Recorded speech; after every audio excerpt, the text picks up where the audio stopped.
안녕하세요. 김열바입니다. 오늘은 이사야 30장 8절 말씀으로 깨달음을 나누겠습니다. 책에 써서 후세에 영원히 있게 하라. 여러분, 책을 쓰고 싶습니까? 저는 지금까지 100권 정도의 책을 썼습니다. 제가 왜 책을 썼을까요? 저는 복음을 전하기 위해 책을 쓴 것입니다.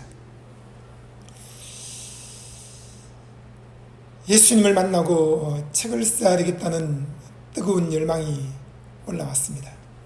그리고 책을 쓰겠다고 연습장을 꺼내놓고 볼펜으로 걸적거렸지만 잘 되지 않았습니다. 그리고 포기하고 있었는데 주님께서 다시 책을 쓰라는 그런 강한 마음을 주셔서 책을 쓰게 되었습니다.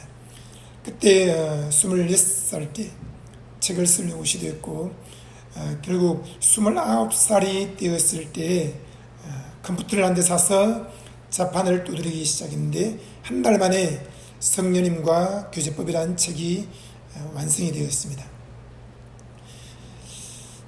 저는 그 책을 통해서 예수님을 전하려고 한 것입니다. 그리고 그 책이 많이 팔려서 전국과 세계에서 사람들이 읽고 변화되었다고 연락이 왔습니다. 그 책을 통해서 저는 얻은 것이 많습니다. 하지만 책을 쓴다는 그 목적은 그때나 지금이나 복음을 전하기 위해서입니다. 여러분, 왜 책을 쓰고 싶습니까? 복을 받기 위해서 책을 쓰고 싶습니까? 사람들은 말합니다. 김일봉 목사님, 책을 썼기 때문에 많은 복을 받지 않았나요? 맞습니다. 책을 통해서 많은 사람들을 알게 되었고 만나게 되었습니다. 책을 통해서 복음을 더 쉽게 전국과 세계에 전하게 되었습니다. 책을 통해서 내 마음에 있는 것들을 다 담아서 깨달음을 사람들에게 전할 수 있게 되었습니다. 책을 통해서 제 인생이 점점 더 성장하게 되었습니다. 책을 통해서 많은 소원들이 이루어졌습니다. 하지만 여러분, 그 모든 것은 하나님이 더하시는 은혜인 것입니다. 먼저 그의 나라와 그의 의를 구하라. 그리하면 이 모든 것을 너에게 더하시리라. 그런데 사람들은 더하시는 것에 초점을 두는 경우를 보았습니다.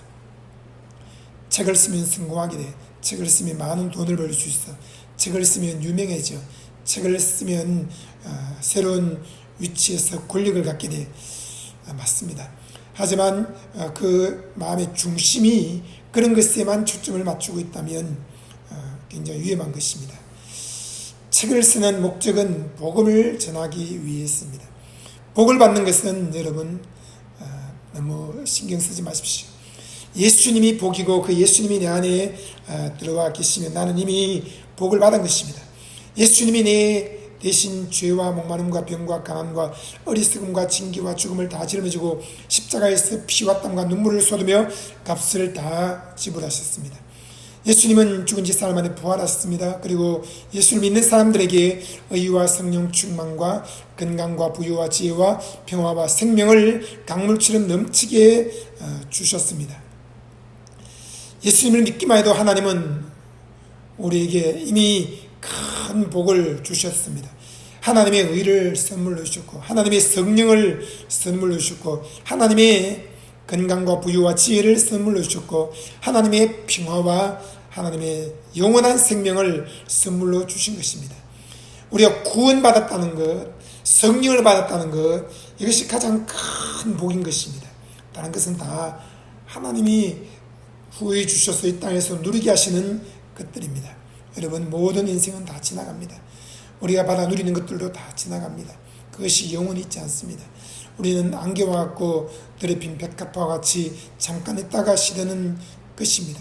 그런데 하나님 말씀은 세세토록 있고 이 복음은 세세토록 있는 것입니다. 그러므로 복음을 전하기 위해서 책을 쓰겠다고 마음을 먹고 자판을 두드려야 됩니다. 복을 받기 위해서 책을 쓰겠다고 마음먹으면 여러분 힘들어질 것입니다. 복음을 전하기 위해 책을 쓰십시오.